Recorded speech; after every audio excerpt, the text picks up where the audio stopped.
Welcome to the LFK podcast. This week we're joined by Jeremy Cassidy, the new live producer of the LFK podcast.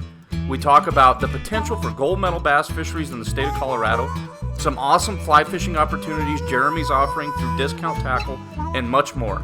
As always, we want to thank our partners with the LFK podcast, 2020 iVenue, Bass Pro Shops Denver, and Eagle Claw. It just seems like the special bodies of water, I'm trying to think of how to word it. The special bodies of water that we have, like Quincy could probably produce a double-digit fish. Oh, it certainly could. If it doesn't leave when it's 5. Right. If it doesn't leave when it's 6. So, well, and what a great place to potentially start a program like that, a gold medal bass fishery. I mean, look at Texas, look at California, places like that. Granted, their growing season and their size of fish is a little bit different, but I mean, that share lunker program, you know, I'm not saying that has to come to Colorado, but why not for smallies? Well, there you know you go. What I mean? Those special genetics, that's all share lunker is. Let's take out the size. Let's talk about what it is. It's recognizing that special specimens may have a different genetic makeup that help them grow faster or survive longer, whatever it may be. And for smallies, it could definitely be a possibility here in Colorado. And the other thing, let's talk about potential. You know what I mean? Whenever we talk bass fishing, just like you said, you talk Texas, you talk Florida, you talk California. Those are areas where the bass are given the opportunity to fulfill their potential.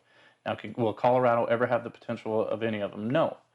But what is our potential? We don't know. We don't know. And that's the thing that bothers us. It's like lifting weights. You know what I mean? You got guys. I'm never going to look like Arnold Schwarzenegger. Never. You know what I mean? You can add steroids into the mix with that too. But genetic potential, like his genetic potential for muscle is bigger than mine. Just like California, you add in the growing season, you add in the Florida strain, all the different things. The potential for big bass is different there. But what if? Well, dude, let's talk about it like it is. We've been able to fish in private bodies of water, one of which had multiple double-digit fish caught in Colorado, double-digit bass. Right now, there's 72 dudes listening to this podcast going, no freaking way. I'm telling you right now, Michael York and you showed me pictures, and I said, dude, the guys in California, it's stupid. Don't tell me that's from Colorado, blah, blah, blah, blah, blah. Well, here, let's go look at it. And then I got to go fish the lake. And the funny thing is I didn't even go with you guys. I went with Kim. Yeah. And I'm looking at my phone, and I'm looking at this gazebo that's in the picture, and this guy is holding a legit double-digit fish. And when I say legit double-digit fish, I'm not talking like it was 10.01. I'm talking like it was probably a 12. Right. And there was multiple fish like that caught. So there is... You have to have everything too, though. You have to have the special body of water, and then you have to have the regulations that allow those fish to get big. But here's my question. Is Quincy past its prime? Is Quincy no longer that lake? Should we look for that lake elsewhere? Absolutely not, in my opinion. And the reason for that is because even if it's on a decline right now, I feel like with regulations put in and there's always room for growth and advancement and a bounce back. See, and look at some of the fish that get caught at Quincy. I know that Jimmy Blanco had a great year out there early. I know that Jeff Hester always sticks a couple tanks every year. Yep. It's got potential. Dude, I mean, it always has the potential. But here's some of the X factors that we have going on with Quincy now. Walk-in access. You know what I mean? There's walk-in access. That could be a problem. I don't know what the Rangers are like now. I always remember them being great. But I don't know if now they're managing walk-in access, SUPs, all these different things. Are they having to pay more attention to people not fishing than maybe they had to in the past? Because, dude, I can tell you right now, when I first started fishing Quincy, it was flat out special. You know what I mean? It was flat out special, and hopefully it still is. You know, I know George loves Quincy like I love the Arsenal. Sure. You know what I mean? In the Arsenal, you want to talk about potential. Don't even get me started down that one. But it's just one of those things. We want to see the potential of all of our species in Colorado. Moving on, so Jeremy, now you're guiding at a discount tackle with the fly rod. You've been fly fishing for a long time. I actually think I I don't think, I know I was the first person to put a fly rod in your hand at Georgetown when you were knee high to a grasshopper, and you just took naturally to it. But now here we are. I'm not even going to guess how many years later. Didn't you just have a birthday? No, yeah, I did 25. I turned 25.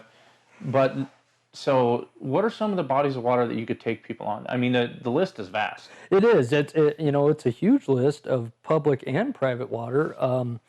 Your rivers. We're talking Arkansas, the Dream Stream, Clear Creek, Bear Creek, Big Thompson. The Colorado, the Blue. And then you've got private still water too, Private- which we've actually been able to rock a couple times. And you want to talk about trophy potential? It's through the roof. Absolutely, it's through the roof. Have a book this thick of different still waters and rivers, private, Yeah. that we can take people to. We could take anywhere from 1 to 2 to 3 to even 4 people at a time, and it's just amazing. Well, and let's talk about the advantages or opportunities that you have when you're talking private water. Not only are you talking fish that, they have a schedule when they can be hassled. It's not, you know what I mean? They're not getting hassled all the time. But let's also talk about the experience. So you're fishing in the high country, a lot of these places, and you're alone. Oh yeah, You know what I mean? There's nobody else around. You're not seeing anybody else. Most of our private areas, you have to put in a slot, and we put in the slot, and we make sure that nobody else is going to be on the lake at the time. So when you're talking about slot, you're talking about like, hey, you have just a river, for instance, you have a 1 mile stretch, and during the period of one day, only one guide and 3 people can be on it. Right, however many rods I'm taking with, yes, there is a rod fee for doing the private sections, but yeah, it's ours for the day. Nobody else will be there. Well, and the thing with the rod fee is, I've done it with him twice now. It's amazing. It's a ton of fun.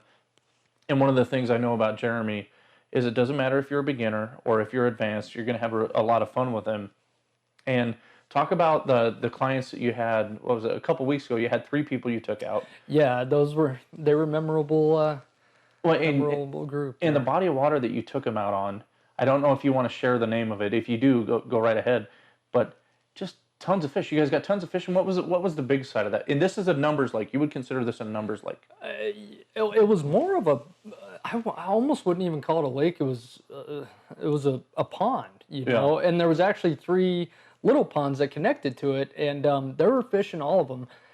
Yeah, there was certainly numbers there to be had, but there was also good size fish too. We were getting them on topwater in the morning. Yeah. We were getting them on. Dude, that's how you know he doesn't just fly fish. just topwater. Yeah, dry flies. Dry flies. Yeah. Multi-species angler talking here. Dry flies, nymphs. We got some on streamers. It was so cool because I was able to see that, a couple of the clients, they're not getting bit on top. They're getting kind of frustrated. Okay, let's try something new. Yeah. And, we were able to really hone in on what the fish were doing at a particular part of the day. And it was great. Well, and they wrote a glowing review. They had a great time. I shared it on Born to Fish Media. And it's one of those things. You want to go with a guide. When you're going with somebody like Jeremy that has a ton of experience, you can get what you want out of the trip. Do you want to learn how to set up a fly rod? You know what? Okay, Jeremy will show you. Do you just want to go and catch fish and you want him to tie all your knots? You want him to take the fish off? You want him to be a full service guide? He'll do that too. So whatever you want, Jeremy offers. How do they get a hold of you?